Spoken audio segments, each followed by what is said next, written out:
I am 37 and my wife is 36. We have 3 young children, a 7-year-old son and 2 daughters, 5 and 3. We have known each other for 16 years since college. We became platonic friends back in college, but she was in a relationship back then. 3 years after she graduated college, she came to me for some consulting work, and I later helped her to start her own business, including assisting on financing. We became close, and she broke up with her ex-boyfriend. Then we started dating. She ended her relationship before we started dating, so she wasn't having an affair with me.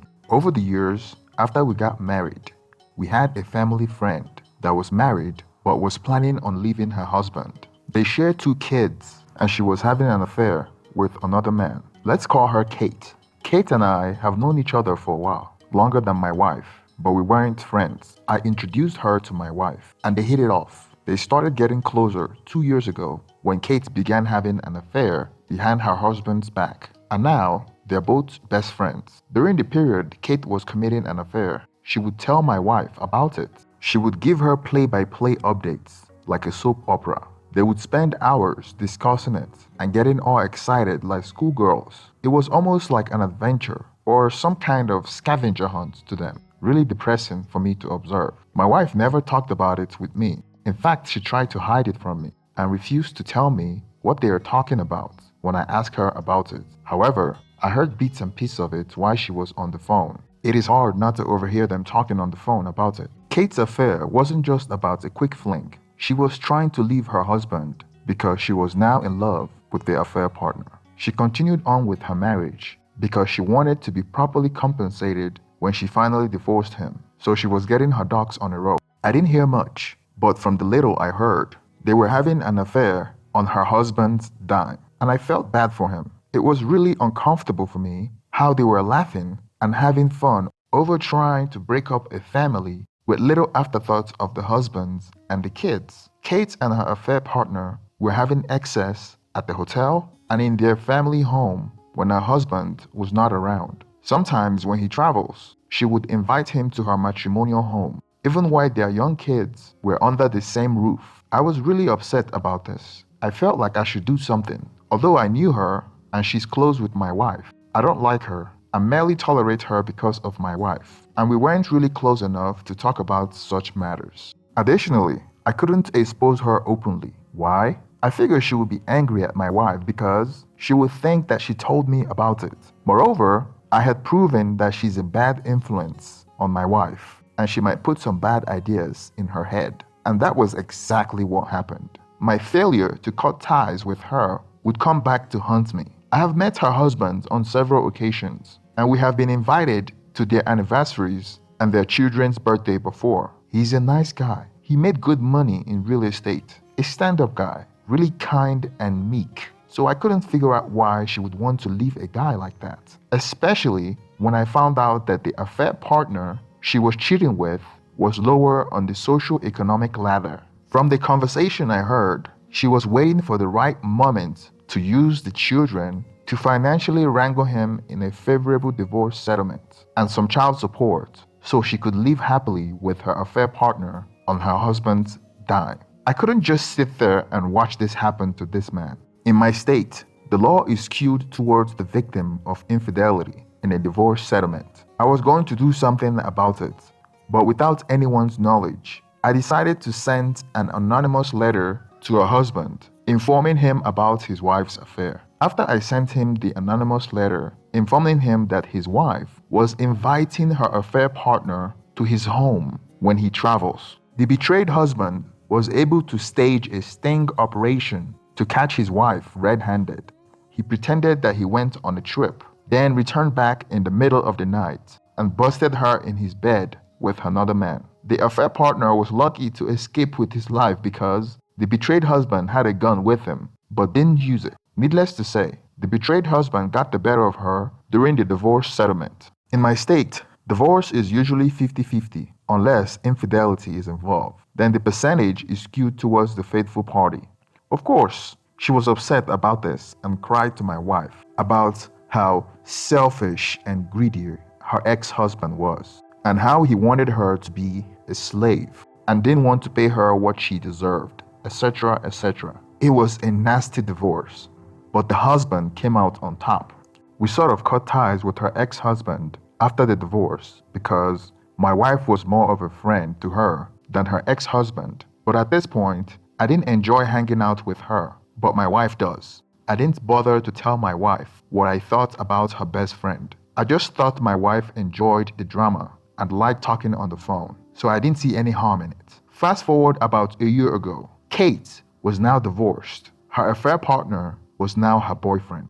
Through some financial wrangling from her ex-husband, they were able to buy a house, and over the years, we became friends with them. Me and my wife would go to a couple's date with them, and they became friends with us. Over the past year, I have gradually become more depressed and unhappy, and that coincided with when my wife became close with Kate. But it has gotten worse this 9 months of hanging out with them as a couple. I believe this was down to small changes in my wife's behavior towards me. I have a history of depression, but it hadn't gotten bad enough for me to feel like I needed to speak to someone or be on medication. I felt like Kate was driving a wedge between me and my wife because what little time I have to spend with my wife, she would be on the phone with Kate. She used to answer her phone in my presence, but then she started being secretive with her phone, running off to the garage or to the backyard to answer her phone. She would schedule couples date nights with Kate and her boyfriend, and also picnic with the two families when she knew that I couldn't make it. She started becoming more distant at home, playing shows on the television that she knows I couldn't bear to watch to put me off when I joined her in the living room to spend some time with her. She would sit with me for 5 minutes, then leave to go to bed. It happened several times, and it started affecting me more and more. The small changes were nothing when taken individually and creeped in slowly, but over time accumulated and started to make me feel isolated, lonely, and unloved. This lowered my mood over a period of 6 months to the point that I really felt like it may be time for therapy. I reached a breaking point a month ago when my wife told me that we would join Kate, her boyfriend, and her kids on a Friday evening for a games night at their house. I felt excited because I thought maybe my wife has come to realize that she hasn't been including me in many of her activities and has realized that she has been moving away from me. Little did I know that the only reason I was invited was because it was mandatory couples night. The plan was to drive to Kate's house, where they hired a babysitter for their kids, and the babysitter would watch our kids as well, so we could go out to a couples event that was hosted by one of my wife's clients that would later turn out to be her affair partner.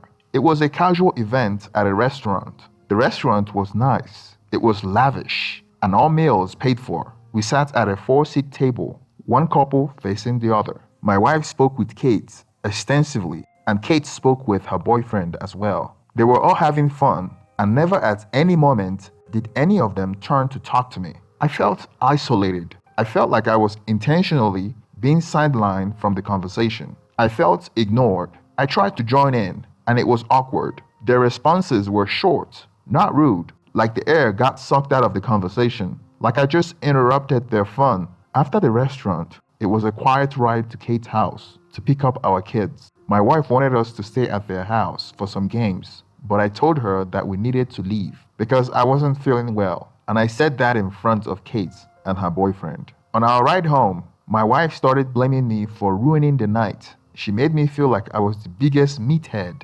obnoxious and friendless, a lost cause with no hope that others merely tolerate because of my financial success and because I was married to her. When I responded to my wife that I felt like I was being ignored and everyone was feeling awkward towards me, she said that I had been the one that was acting awkward with everyone. She said that Kate asked her why I was being so quiet.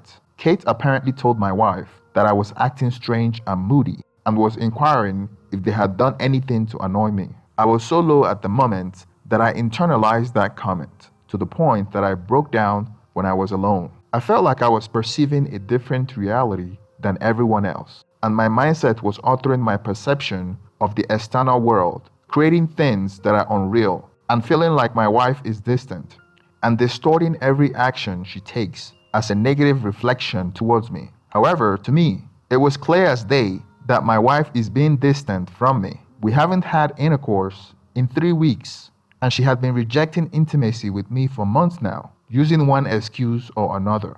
After our last daughter was conceived 2 years ago, we decided that we have had enough children. So I had a vasectomy to prevent my wife from getting pregnant again, because it wasn't recommended that my wife be on birth control due to all the side effect that comes with it. After our conversation that night, my wife refused to spend time with me. She went and stayed with the kids till I fell asleep. Then she came back to bed. She wouldn't allow me to touch her, and it went from bad to worse over time. She was deliberately avoiding intimacy with me. Then one day, my wife called me and told me that she was going to be home late. So I decided to take my kids out to get some fresh air and take in the sun. I took my son and 2 daughters to the park for a walk. I was pushing my 2 daughters on their twin baby stroller while my son was beside me. My wife was still at work at that time. She normally takes them out on their strollers. I remember looking for a baby pacifier on my kids' diaper bag. I know my wife normally keeps them there. She uses the bag when she is out with my youngest daughter. I was searching through the bag. Then I saw something that I didn't know what it was. I would later find out that it was my wife's Plan B, or morning after pill. I didn't immediately know what it was. I thought it was something that had to do with the kids because it was obviously in the diaper bag. It says on the plastic container, Plan B 1 step. Out of curiosity, I took a closer look at it and I read the instruction to understand what it was. After reading it, I understood what it was. So I was wondering, what was it doing in the baby's diaper bag? Or why would my wife be in possession of a Plan B? I thought maybe our babysitter left it there, which would be strange because the babysitter was an old woman. Why would an old woman need Plan B? Additionally, the babysitter rarely used that bag and never take the kids for a walk. So many thoughts were running through my mind at the time. So I left the Plan B pack back in the bag, thinking that I would confront my wife when she returns home. When I returned back home after taking the kids for a walk, I didn't remember to remove the Plan B pill out of the bag. The following day, in the evening, I remembered about the pill and went searching for it in the bag, and it was gone. That was really upsetting because I started doubting myself. Maybe my mind was playing tricks on me. I can't tell what is real. Was the morning after pill I found real? What happened to it? Why was it there? It doesn't make any sense for it to be there. There are no viable explanation for it to be there. Was I mentally ill and being delusional? Could I accidentally take my own life thinking something else? I was thinking that I was a danger to myself and my family. My panic escalated and I became completely incapable of forming coherent sentence. I didn't bring up the pill with my wife since it might show evidence of my further mental demise if she denies it, which she would have. The pill was a turning point because the memory was so vivid that it couldn't have been a dream. I tried to justify it by saying that she was holding it for someone she knew couldn't or wouldn't buy it. Maybe doing a friend a favor or helping them. I know that's a stretch, but I had to find a way to sleep at night. The following week, it bothered me so much that I tried to indirectly bring it up in a conversation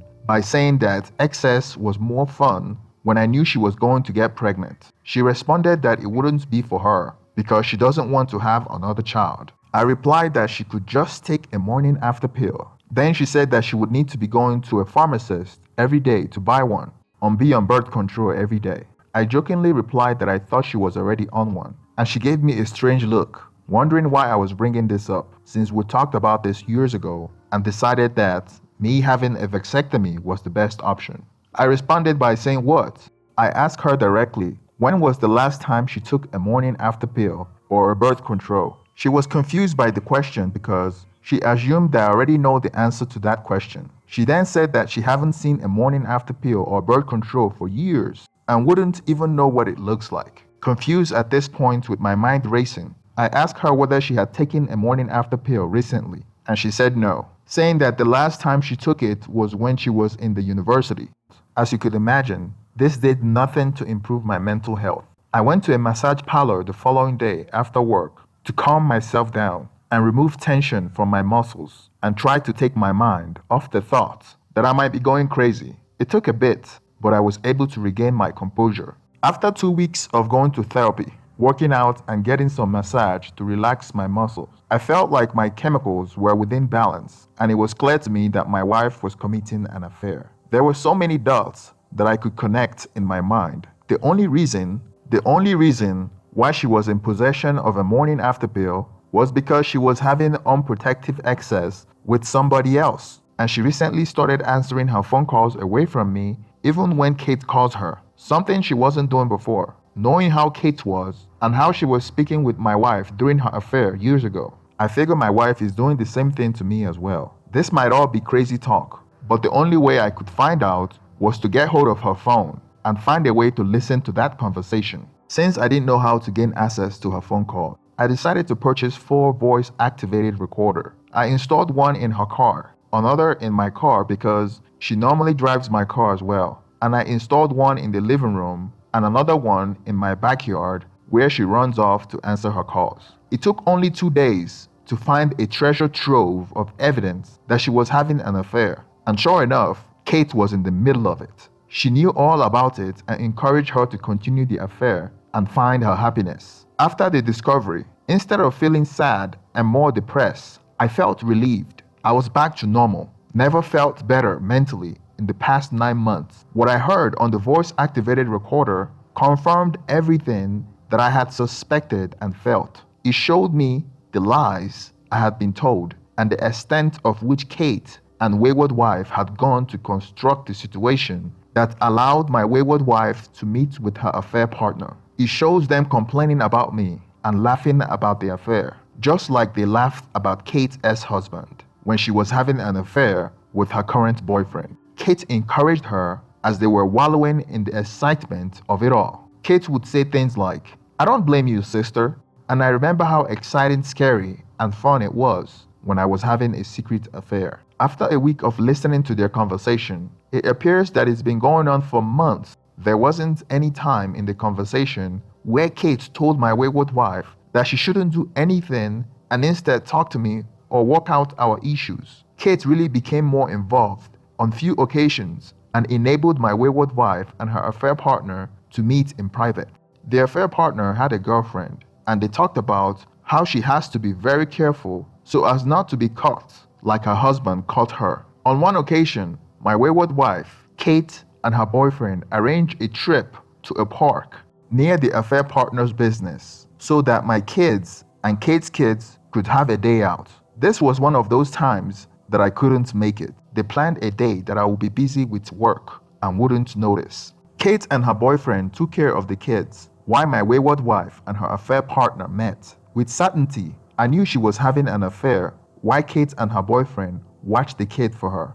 The affair partner is in the same line of work as my wife and will sometimes serve as a mentor to her. When I initially started being interested in my wife, I invested heavily in her business and started it from her, and over the years, added more financially when the business falls in troubled times. The affair partner was the same guy that invited us to the restaurant with Kate and her boyfriend, where I felt like I was intentionally being ignored, even though it would have been completely normal for her to have met up with a affair partner because of their business relationship. The fact that she admitted on the voice-activated recorder that they had excess is plenty of proof enough. She mentioned that it happens both in his office and hotels, and that was 2 weeks of audio recording. So I assumed the affair has been going on for much longer. There have been several, and Kate knows, almost like she was cheering my wayward wife on. I had audio evidence of everything. I was under the impression that I was losing my mind suspecting her,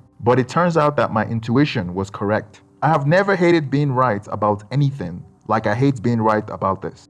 When I confirmed the affair, it was like a weight was lifted, and instead of feeling paranoid, maniac, and out of control, I felt calm. I still have low moments, but they pass in maybe a couple of minutes. I am sure there is worse to come, but for now, I am using this to get me through the rest of the week. The divorce split for assets in my state would be 50-50, and the child custody will be determined based on the best outcome for the kids. I am hoping it will be 70-20 or 70-30 split.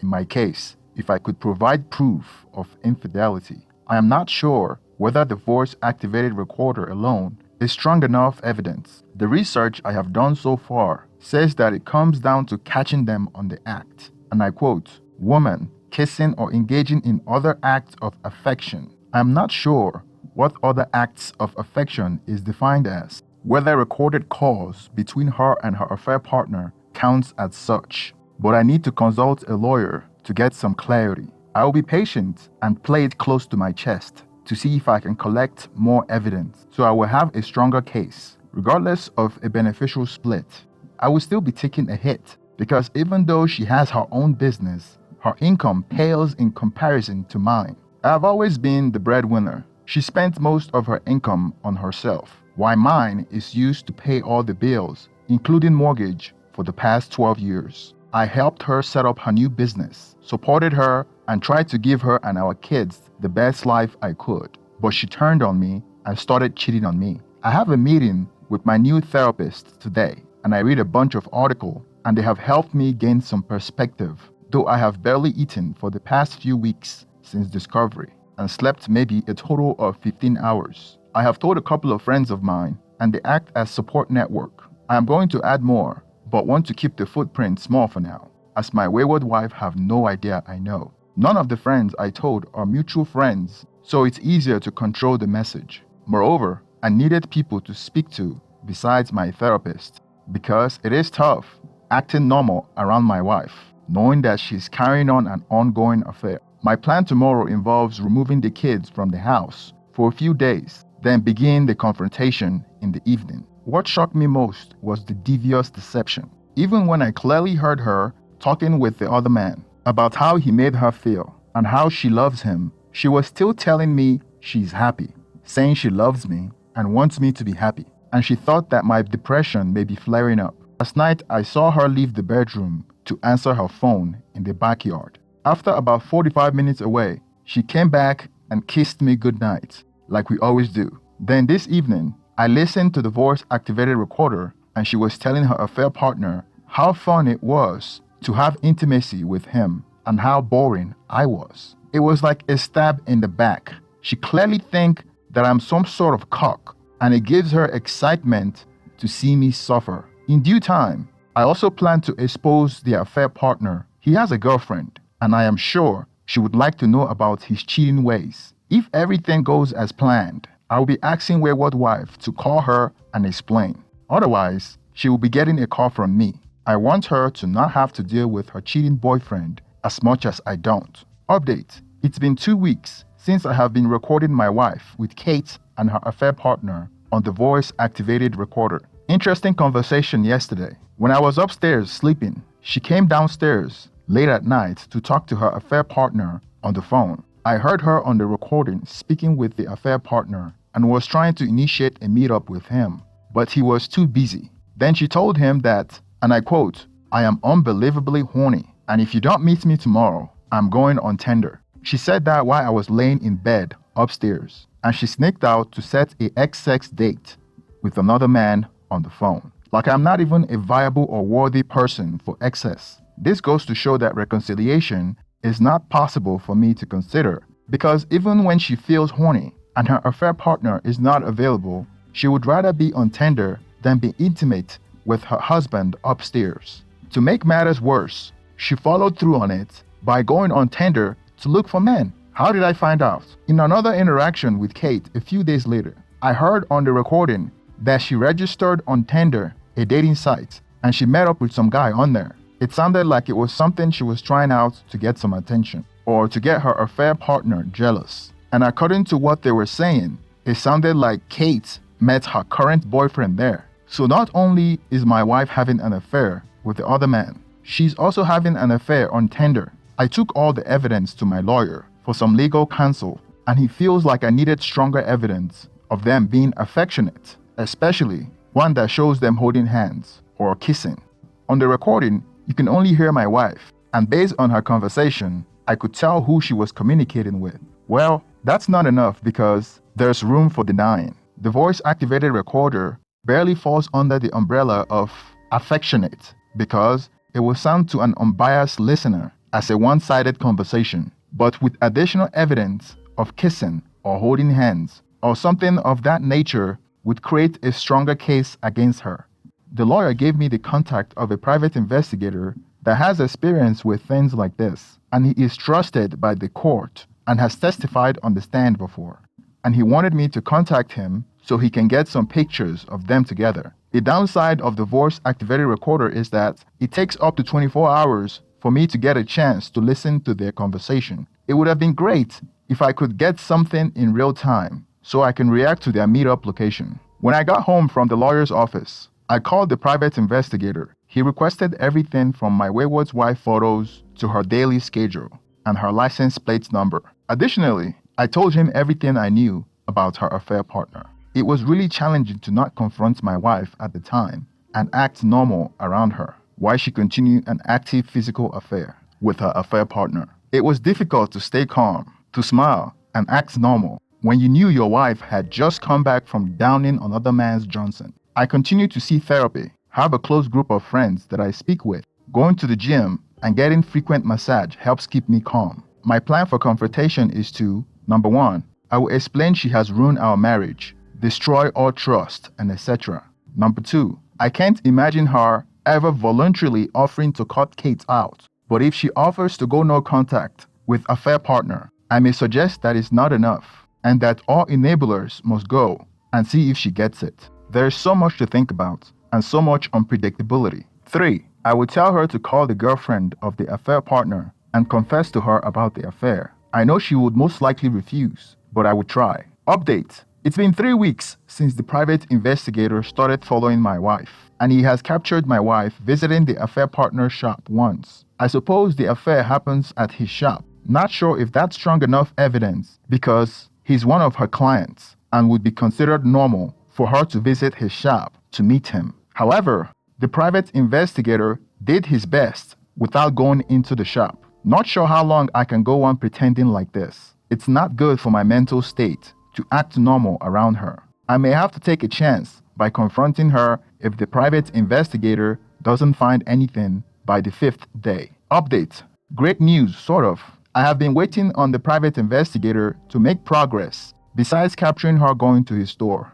I have been doing some reconnaissance work by listening to the audio more frequently so I can get an update on planned meetup and whatnot as to inform the private investigator ahead of time. Slow progress so far till the 7th day. Thursday night she was watching TV with me as the kids were playing. It is becoming easier to have a normal conversation with her because I've gotten used to pretending. The phone rang and she went to answer it outside as normal. She joined me back on the couch minutes later and I asked her who that was and she said it was Kate checking up on her. I wasn't sure whether she was lying. So when she went to bed, I went to the backyard and listened to the voice-activated recorder. I found out that the person she was speaking with was with the affair partner and not with Kate. They talked about meeting up on Friday. They didn't mention time and location. I returned the voice-activated recorder, then went back to bed to sleep next to her. The following morning, before she went to work, she told me that she would be having lunch with some friends and she didn't get a chance to inform the babysitter yesterday,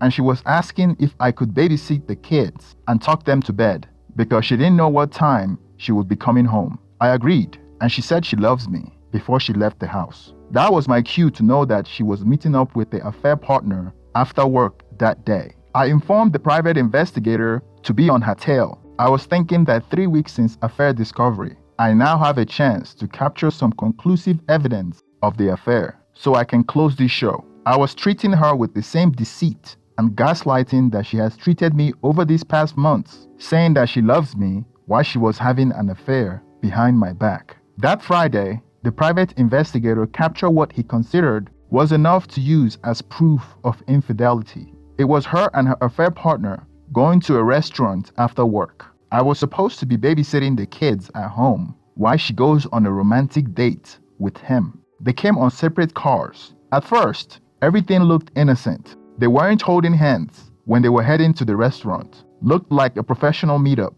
but everything changed after they were done at the restaurant. The private investigator recorded them heading towards the garage to leave with their cars. When they were in the garage and felt like nobody was watching them, they kissed, mouth to mouth. Lasted for about 5 seconds under the dim lights of the high-rise garage. You can still make them out. That was strong enough proof to show that they were having an affair, and the private investigator captured everything. Met up with the private investigator on Sunday evening to confirm what I already knew, and he gave me some legal paperwork to sign. Total professional. After the meeting with the private investigator, I have the proof I need to make sure I come on top on the divorce settlement. I will confront her on Monday. I have begun informing more people in preparation for tomorrow, and I'm preparing those people to tell others. So I have fewer calls to make once this all kicks off. Wife's home, gotta go put on my happy face on. That morning, wayward wife was in a hurry to go to her shop. She woke up about 6 a.m. and at 7:30 a.m. she was leaving the house. Why I get the kids ready for school and daycare. We already planned this ahead of time because she normally gets the kids ready for school, but today was an exception. After getting the kids ready, I made them breakfast while I got myself ready for work. After I was done, they were ready for school, so I dropped them off at school. During the afternoon, my wayward wife dropped by at work so we can drive together. I stopped by a fast food place because she already had her lunch. Then we met up with the real estate agent to view the property. We have been trying to move for months. I wasn't interested in buying the house because I knew this marriage is already over, but I put on a happy dad's face. During the evening, I picked up my children from school, took them home and changed their uniform. I got their things ready for them to go to my parents' house because they were expecting them. I want to shield my kids from whatever outcome the confrontation tonight would have. Earlier in the day, I tried contacting the affair partner's girlfriend by phone, but she wasn't picking up. So I left a message saying that I need to speak to her. It's incredibly time sensitive. I told her to call me back ASAP. When my wayward wife returned home, she asked me where the kids were, and I told her that I took them to my parents because my parents wanted to see them. She thought that was strange because they normally go there on the weekend, and tomorrow is a school day. But I told her that my parents would take them to school tomorrow. I have already told my parents about my wife's affair, and they were devastated and offered to help me in any way they could. I went to meet up some friends, had a couple of drinks, and felt energized. And when I came back home, my wayward wife was taking a nap.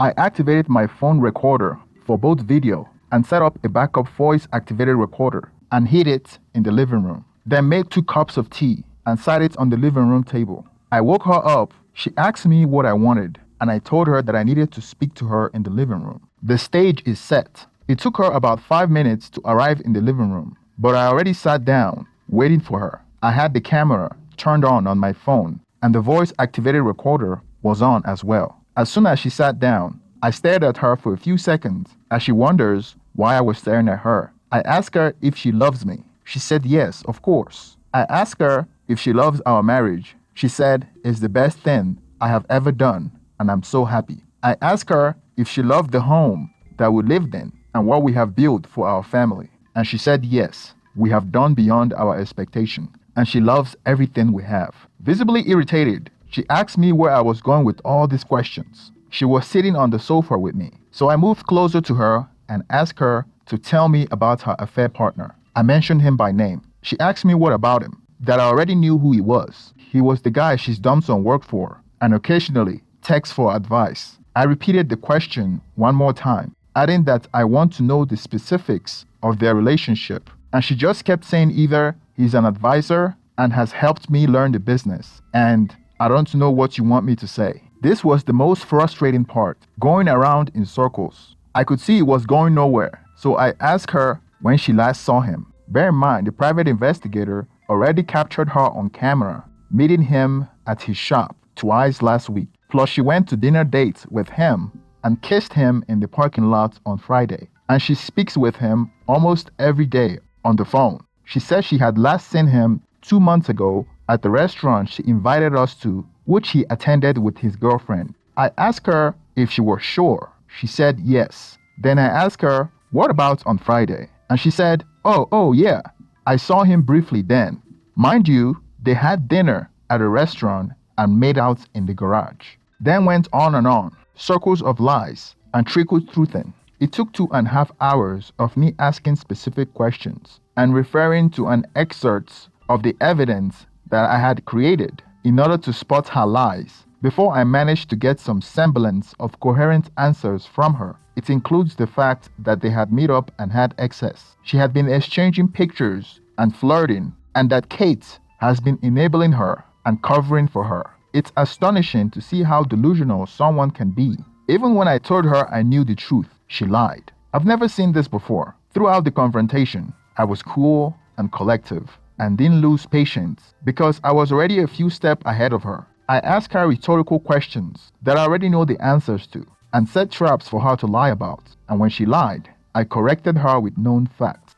I deflected any blame shifting as she tried to minimize the situation that they only had excess twice. I explained to her how long I have known, even though I found out about a month ago. I convinced her that I have known longer than I actually did, and I have been collecting evidence against her. I told her that I know everything, and every time she was with him. She was shocked when I told her that. She didn't ask me about my source, and I didn't show her any evidence. But I told her that she has been exposed, and some people know and have been telling me about it. I wanted to install a sense of paranoia in her and make her feel like she was the crazy one. She tried to minimize events by limiting the severity of their relationship. Like she would say, "We met up," instead of saying, "We had excess." Then I would question her about what she meant by meet up. Then she would say, "We slept together." Then I would say, "You mean like sleeping in the same bed? What do you mean by sleep in the same bed? What kind of business partners sleep in the same bed? I don't understand." I questioned her to force the point where she provided graphic details and I was recording everything for my divorce case. She started crying so I would have sympathy for her, but quickly stopped because she saw that I wasn't fazed by it. I had pen and paper, writing things down and confirming details like it was a police interrogation. We got to a point where she was afraid to lie to me about the details on dates and venues that I didn't already know because she thought I knew about previous meetups. I even convinced her that Kate had been feeding me information all along. So during the confrontation/interrogation, she thought Kate betrayed her. Since she was under the impression that Kate betrayed her and knew that Kate knew everything, she wasn't holding back on the information she was providing. I brought out a sheet of paper that I had ready and I had written down the details of her affair. She was visibly shaking while writing her confession down in front of me. I bet she didn't expect the day to end like this. She didn't think she would be caught. My wife was writing down her confession. Then my phone rang. I was worried about picking it up because I had been recording my wife's confession on my phone. The number appeared to be the girlfriend of my wife's affair partner. In a split second, I was conflicted of whether to answer the phone or to continue recording. I thought now that I have my wife in such a vulnerable position, the icing on the cake would be to get her to admit on the phone to the girlfriend of our affair partner that she had been having an affair with her boyfriend. Moreover, I still have the voice-activated recorder as backup. So I made a fateful decision to answer the phone. I picked up the phone in front of my wife as she was sobbing and writing her confession. I told affair partner's girlfriend that my wife have a very important message to tell her. My wife looked even more frightened when she realized who I was speaking with. I lied to my wife, telling her that she knows everything, but I wanted her to admit it in front of affair partner's girlfriend. The voice-activated recorder was in the living room, so it recorded the rest of the conversation that was cut short because I picked up my phone. The affair partner's girlfriend seemed confused at first, and I told her that I have her on speaker with my wife, as if we have spoken about it before, so I could fool my wife to think that the girlfriend was in on it as well. Here's how everything played out. Me, hello, like we discussed before. I have been monitoring my wife for months, and I found out that she has been having a physical affair with your boyfriend. My wife is now here. She's ready to confess that she was having an affair with your boyfriend. Affair partner's girlfriend. Okay, is this a joke? Me, no, it's not a joke. I have all the evidence. I turn to my wife and ask her, me, how long has this affair with the affair partner been going on? My wayward wife hesitated, and I told her to answer the question. Wayward wife, it's been going on for 9 months. Me, how many times did you meet him for X in a week? Wayward wife, oh, about 2 times. Affair partner's girlfriend, oh my God, I knew it. Affair partner's girlfriend then kept silence when I interjected with another question addressing my wife. Me, you mentioned that you mostly did it at his shop and hotels. Is that correct? Wayward wife, yes. Me, who initiated it? Wayward wife, he did. Me, at any point, did you consider stopping? Did you thought about the fact that you're married and he's in a relationship? Wayward wife, I tried to stop, because I was feeling guilty, but he wanted to continue. My wayward wife's answer was short, and I knew she was lying when she said that she wanted to stop. Had she wanted to stop, she wouldn't be soliciting meetups with a affair partner or threaten to look for other guys on Tinder to get him jealous. But my goal was not to correct her lies, but to confirm the affair with the affair partner's girlfriend. That way, I would ruin the relationship of the affair partner. The affair partner's girlfriend was silent on the phone, maybe because she was shocked by the confession. I took her off the speakerphone and told her that I have more evidence of the affair in case she needed proof. I left her with a message that I was sorry that she had to hear about it this way, but I felt like she needed to know the truth about the man she's in a relationship with. I knew they were planning on getting married and recently had a big purchase, and I was glad that I can put a wrench on that. Thank you for making it to the end of this video. Please go to the description below for part 2 if you're interested, and make sure you like and subscribe. Thank you and have a wonderful day.